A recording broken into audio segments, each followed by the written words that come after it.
Yo, what is going on, guys, and welcome back to yet another video. So it's been approximately 3 days since Call of Duty Modern Warfare 2 launched on October the 28th, and I've had a chance to play the game quite thoroughly over the past 3 days, and I'd like to make this video and share my initial thoughts and reactions about the game with you guys. So let's just jump straight into it.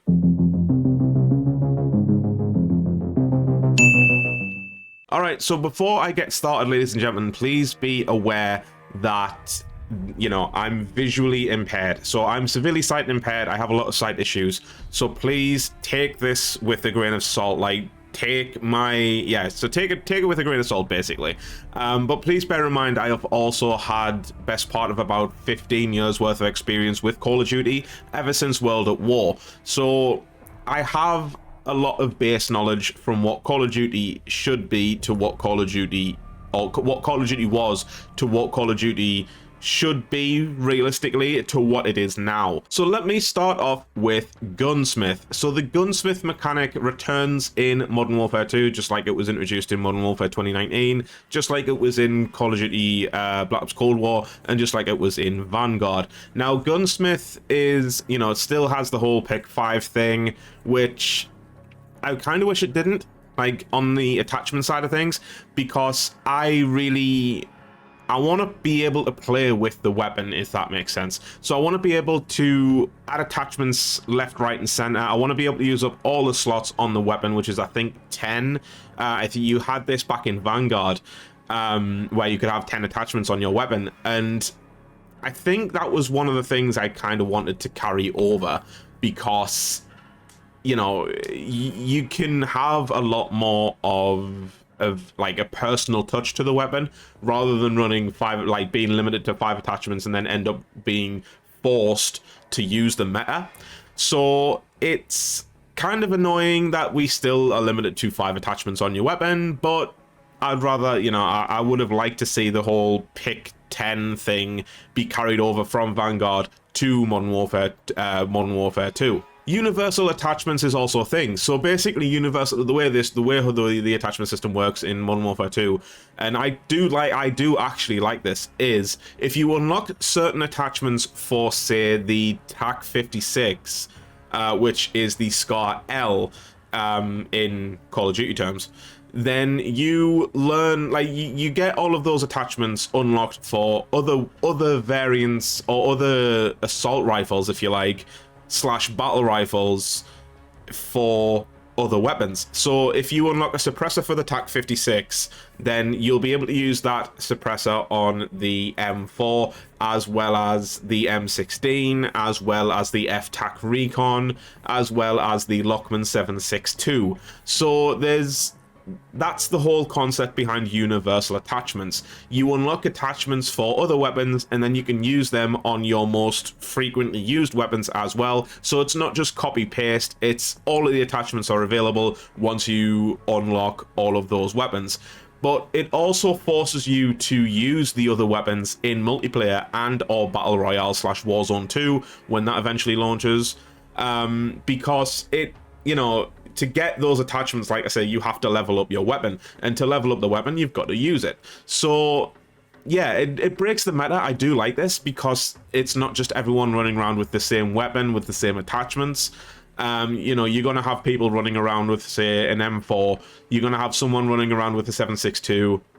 You're going to have someone running around with an SPR. You're going to have someone running around with an Icarus 5.56, for example. Like, everyone's going to be running a different weapon, because you're going to want to unlock all of the attachments to then put on your most favorite weapon, which for me is my M4. So I'm using 3 different weapons at the moment, slowly leveling them up, so I can get certain attachments for my M4 to make it a better, robust, and more versatile weapon. And I like that. I really, really like that. And camo challenges, ladies and gentlemen, just to touch upon this quickly, are very, very simple and straightforward. I do like this change, especially because I'm a more casual player. I'm not really someone who pushes for 1% / GB lobbies anymore. I'm a lot more casual. I'm a lot more, I want to be able to enjoy myself, have a bit of fun with my mates sort of player. I used to be a really competitive player back in the day. But I'm not anymore. Not really. I still have the whole competitive streak in me. Like, I'll still be, like, I can still try hard and sweat if I really want to, but it's not my primary focus anymore. So, if I just quickly jump into Modern Warfare 2, because I really want to show you the whole camo system, or the new camo system, in the game. So this is one of the things I want to touch upon. So if we just quickly come into Modern Warfare 2 right here, nice little transition there. See what I did there? We have Gunsmith, and we have my fully leveled M4 here, which is a pretty beast weapon. So if you want to use this build for the M4, it's a bit of a beam machine. 45 round mag there, pineapple grip, red dot sight, a stock, and a grip. It does give you flinch resistance, recoil control, as well as hip fire accuracy, and it also gets rid of the visual recoil because you're not using iron sights, which I'll get to in just a few minutes. But the red dot sight does cancel out the visual recoil. But if we move into customize and then hit camo down in your bottom left hand corner, this is the new camo screen for weapons. Now each of your weapons will have mastery camos, or 4 mastery camos that you'll need to complete here in the bottom left hand corner for you to unlock gold. Now, as you can see, I already have 3 of them, and I'm close to getting the 4th because you need 15 kills from behind with the M4.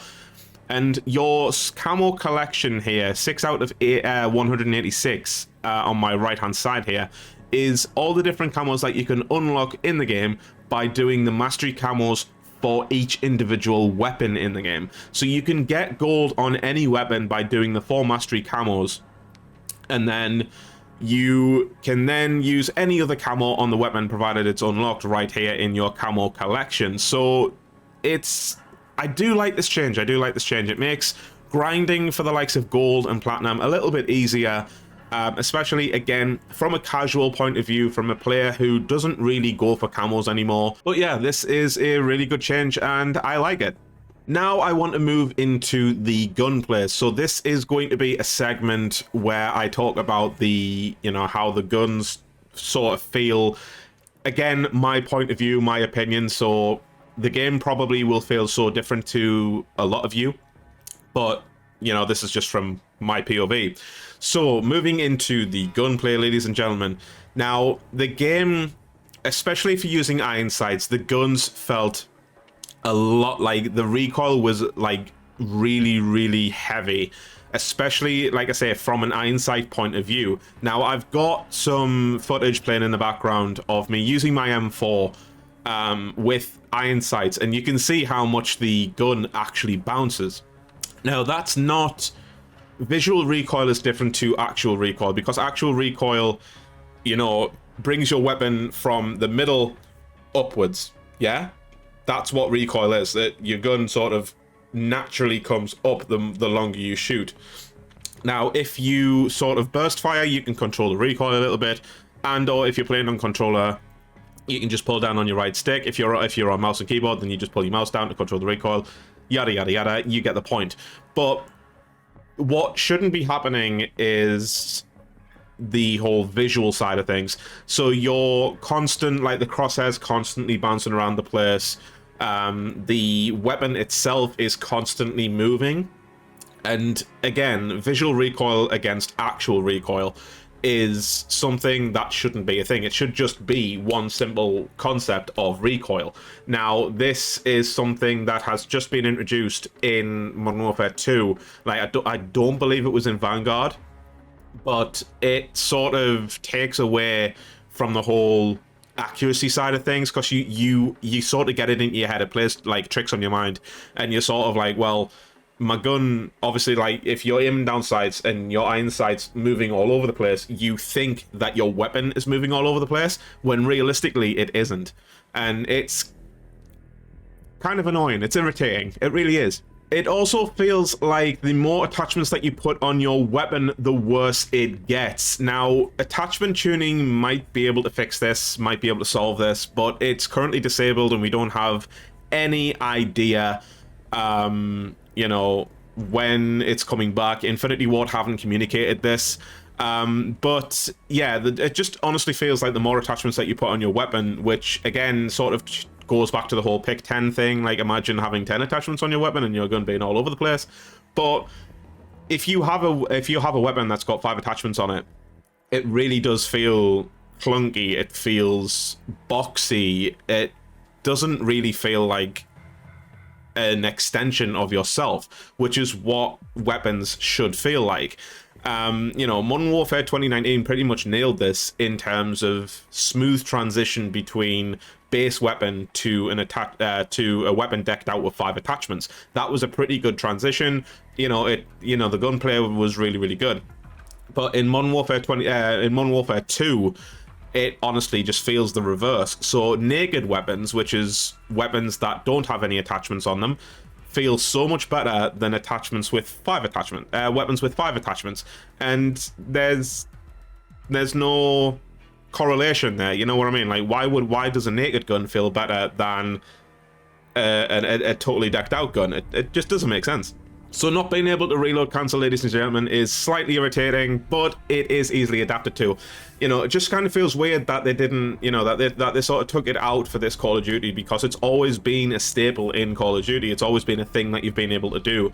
Imagine that, you know, yes, you've pressed reload on your weapon, but you should be able to have the option to cancel said reload if you feel like you need to cancel it. Because if you enter a gunfight and your weapons, like, I've already died so many times to this because my brain still thinks that reload canceling is a thing.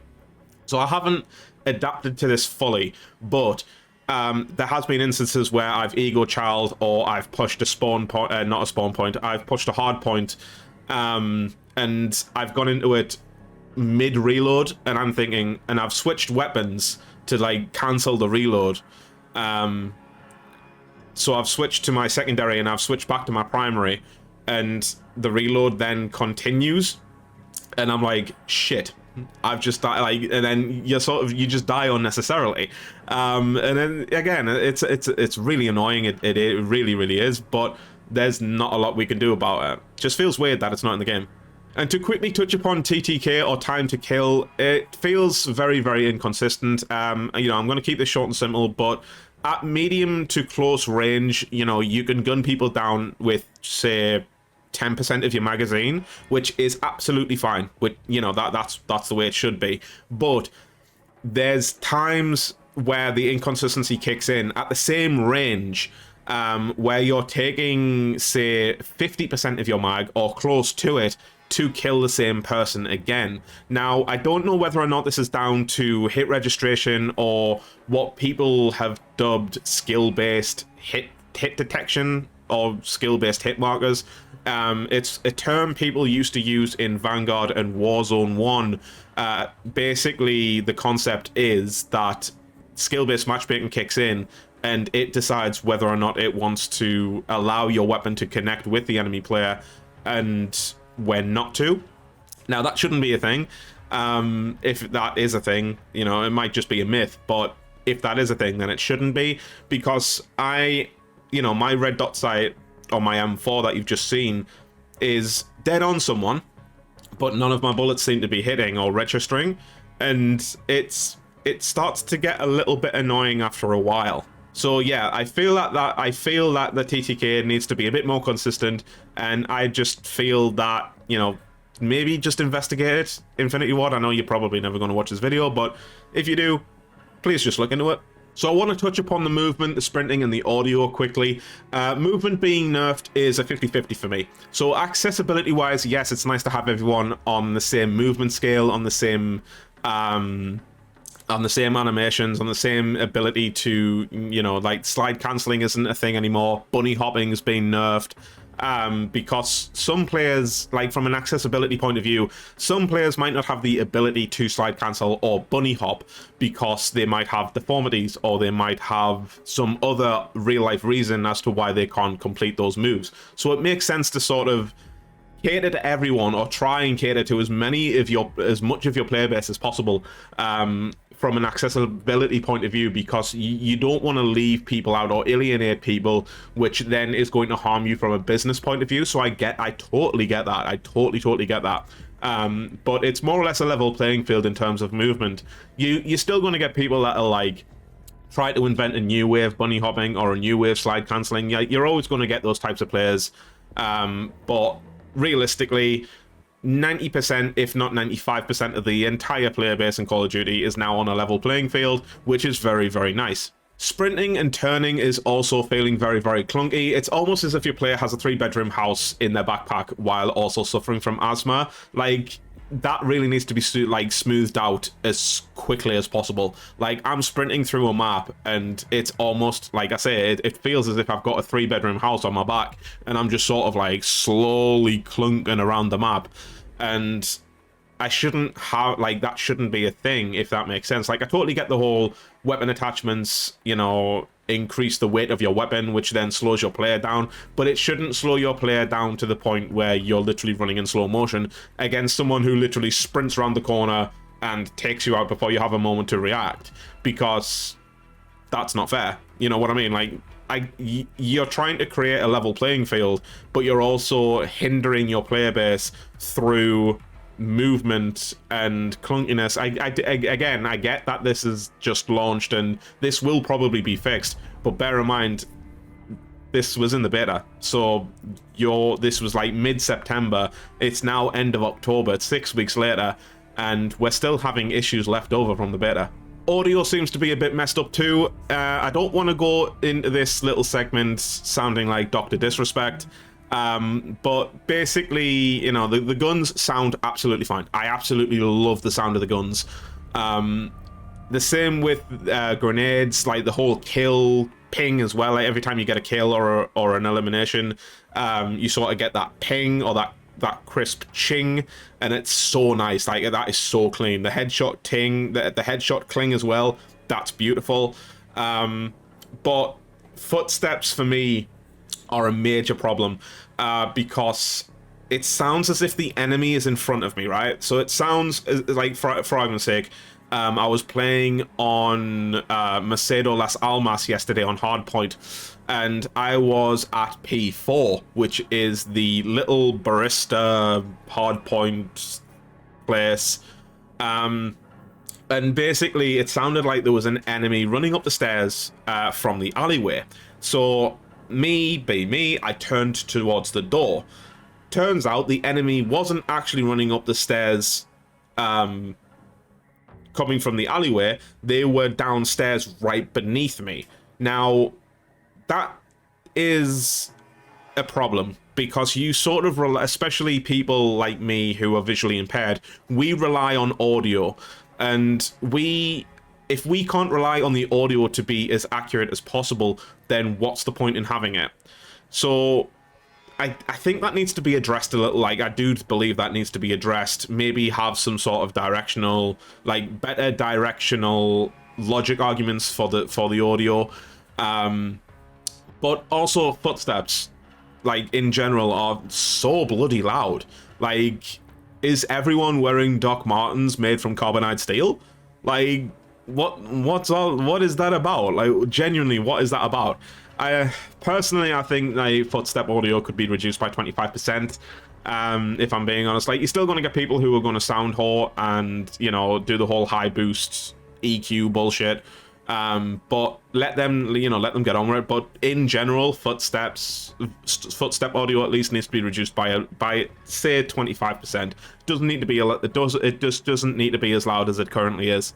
All right, so the last thing I want to talk about, ladies and gentlemen, is maps. So my little 2 cent here on the maps is that they are far too big for 6v6. It endorses / promotes camping, which isn't necessarily a bad thing, because I'll hold my hands up, I have been doing this. I have been a dirty little camper or a dirty little sentinel, whatever word you want to use, with me, you know, with my tactical camera holding one angle and me holding another. So I have been known to do this. I hold my hands up. I have been a dirty little camper. But when combined with the loud footstep audio, you can kind of see how it can be perceived as a problem for a lot of players who have the run and gun playstyle, like stealth. You know, you spend a lot of your time sprinting or tack sprinting, giving away your position because, again, loud footsteps. And then for someone like me who's got the tactical camera set up, say on my left, and I'm watching the right, if the tactical camera pings to let me know there's an enemy on my left, I can then hear the footsteps, quickly turn around, gun them down. And the same goes for if if the tactical camera's watching my left and I'm watching the right, and I can hear footsteps in front of me, I'm just going to quickly pop up, pop, pop, pop, pop, you're dead, without even being able to realize. So it can be a significant problem. Again, the maps do promote camping because there's a lot of little head glitches, there's a lot of little like corners that no one really is going to check because your brain doesn't go, wait, there could be someone there, because it's out of the way, if that makes sense. But I run and gun for the first day, right? And there was so many people sitting in like foliage, bushes, head glitching, mounted on corners, and I'm just sort of like, I just sort of sat there and was like, what's the point? You know, like, what's the point in running and gunning? I think I'd rather ADS walk around the map or crouch walk around the map to create no audio or very little audio. And then that way I'm sort of minimizing my profile while still being able to play semi-normally. So I've had to adapt my play. I have had to adapt my play style, but there's not a lot I can do about that if the game doesn't have that sort of balance, in my opinion. Like, the game really doesn't have a balance between running and gunning and camping. Like, it's more camping, and then down here we've got the run and gun. Like, a lot of people aren't running and gunning. I'm noticing a lot more people camping or strategically positioning themselves than I am running and gunning. So I want to talk about two maps specifically right now, ladies and gentlemen. The first one being the Santa Pena border crossing. Now, whoever designed this map was absolutely on something that day, and whatever they were on, can I have some? Because, bro, you're gonna need it if you're playing this map regularly. It's an absolute nightmare. Now, even for regular players, like, don't get me started about the whole accessibility and invisibility side of things for the people who are sight impaired like myself. But literally, it's just burnt out cars, fire trucks, all that kind of thing, you know, it's just oversaturated.